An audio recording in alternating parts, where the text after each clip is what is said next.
So உங்கள் வீட்டில் இது வரைக்கும் நான் முன்னோர்களுக்கு எதுவுமே செய்யலை அப்படிங்கிறவங்க இந்த ஆடி மாதத்தில் கண்டிப்பாக தர்ப்பணம் கொடுக்கணும்.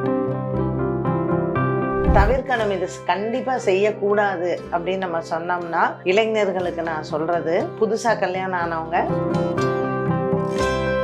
ஃபோட்டோ இருக்கும், எல்லாருக்குமே வீட்டில் குலதெய்வ ஃபோட்டோ இருக்கும். குலதெய்வத்திற்கு தனியாக நம்ம சாமி கும்பிட்றதுங்கிறது அன்றைய நாளில் செய்யலாம். எதற்காக செய்யணும்னா, இந்த குலதெய்வ ஃபோட்டோவோட நம்மளோட முன்னோர்கள் ஃபோட்டோ சில பேர் பூஜை அறையிலேயே வச்சிருப்பாங்க. அந்த மாதிரி நம்ம செய்யலாம்.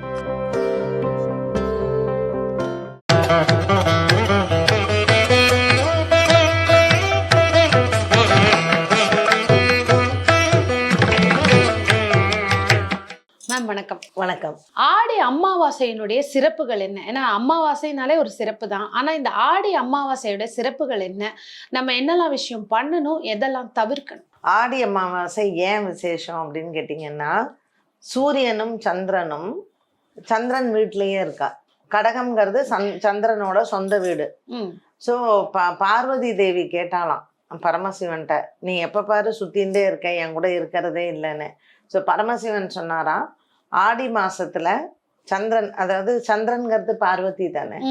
ஸோ இந்த ஆடி ஒரு மாத காலம் முழுவதும் நான் உன் கூட தான், உன்னுடைய அந்த ராசியிலே இருக்கேன். ஸோ ஆடி மாதம் முழுக்க சூரியன் வந்து சந்திரன் வீட்டில் இருக்கார். ஸோ சிவனும் பார்வதியும் சேர்ந்து இருக்கிற மாதிரி.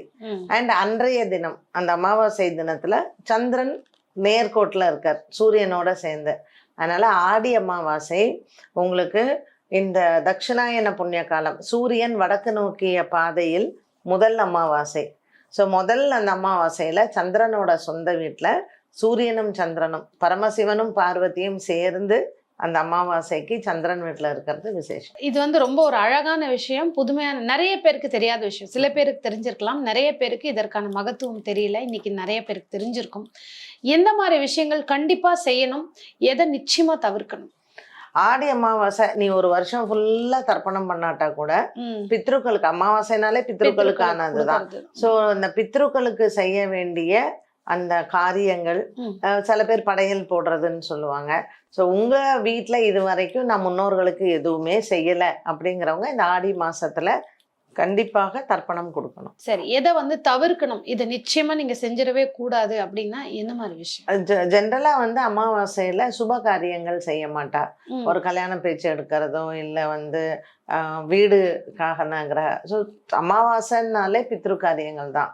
அன்றைய நாள்ல தவிர்க்கணும், இது கண்டிப்பா செய்யக்கூடாது அப்படின்னு நம்ம சொன்னோம்னா, இளைஞர்களுக்கு நான் சொல்றது, புதுசா கல்யாணம் ஆனவங்க கணவன் மனைவி ஒன்று சேரக்கூடாது, அமாவாசையிலேயே சேரக்கூடாது.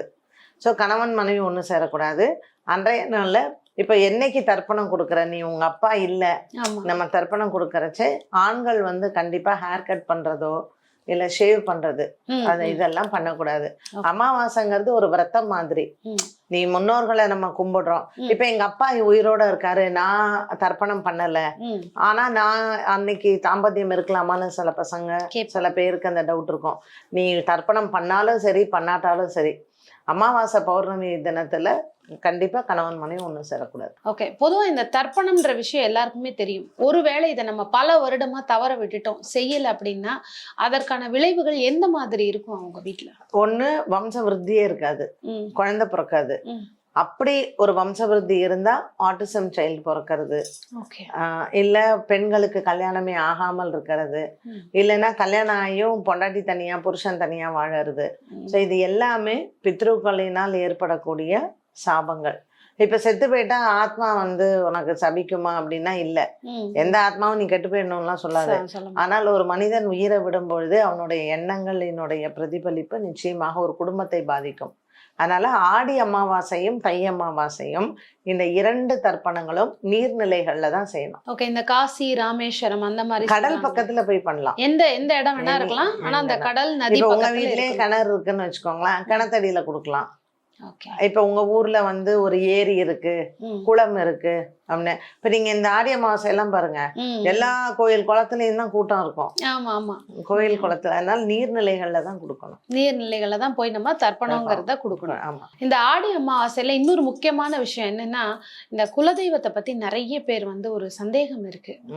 அதற்கான ஒரு இந்த முடிஞ்சு வைக்கிறது, கோவில்களுக்கு வர்றது, இந்த மாதிரி விஷயங்களும் அன்னைக்கு நம்ம செய்யலாம். அதாவது 2 விஷயம் கண்டிப்பா பண்ணலாம். ஒண்ணு தர்ப்பணம் பண்றது, 2வது குலதெய்வம் கும்பிடுறது.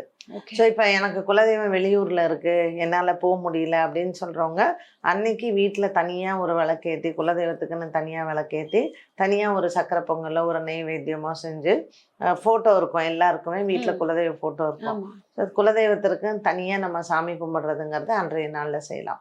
எதற்காக செய்யணும்னா, நான் ஏற்கனவே சொன்ன மாதிரி சூரியனும் சந்திரனும் கடகத்திலே இருக்கும் பொழுது பலம் அதிகம். இப்ப நீங்க அந்த போட்டோன்னு சொல்லும் போது எனக்கு இன்னொரு ஒரு சந்தேகம் என்னன்னா, அந்த குலதெய்வ போட்டோவோட நம்மளோட முன்னோர்கள் போட்டோ சில பேர் பூஜை அறையிலேயே வச்சிருப்பாங்க. அந்த மாதிரி நம்ம செய்யலாமா? கண்டிப்பா கூடாது. ஆனா நீங்க நிறைய பேர் கேளுங்களேன், சென்டிமெண்ட் வேல்யூ நிறைய இருக்கும் அவங்களுக்கு. ஸோ நீங்க சாஸ்திரப்படி கேட்டெல்லாம் கூடாது. பட் இவங்க சென்டிமெண்ட்காக வச்சிருக்கிறவங்களாம் நம்ம ஒன்றும் பண்ண முடியாது. அதான் அந்த பூஜை அறையில வைக்காம தனியா வேற எங்கேயாவது அதாவது பூஜை ரூம்ல நம்ம சுவாமி படங்கள் எல்லாமே கிழக்கு மேற்கு திசையில வைக்கிறோம். வரவேற்பு அறையில இறந்து போனவங்கள போட்டோவை தெற்கு முகமா வைக்கணும். அவங்க வீட்டுக்கு காவலா இருப்பாங்க. ஓகே, சரிங்களா? ஸோ இது வந்து நிறைய பேருக்கு தெரியறது இல்ல. நிச்சயமா ஒரு அழகான ஒரு பதிவு தான். ஆடி அமாவாசை பத்தின ஒரு அழகான விளக்கம், என்னெல்லாம் பண்ணணும் பண்ணக்கூடாது, அதை விட வந்து முன்னோர்களுக்கான ஒரு என்னெல்லாம் விஷயம் நம்ம பண்ணணும்னு சொல்லி அழகா சொல்லியிருக்கீங்க. பயனுள்ள பதிவு. இதே மாதிரி அடுத்த ஒரு பதிவில் உங்களை சந்திக்கிறோம். நன்றி, வணக்கம்.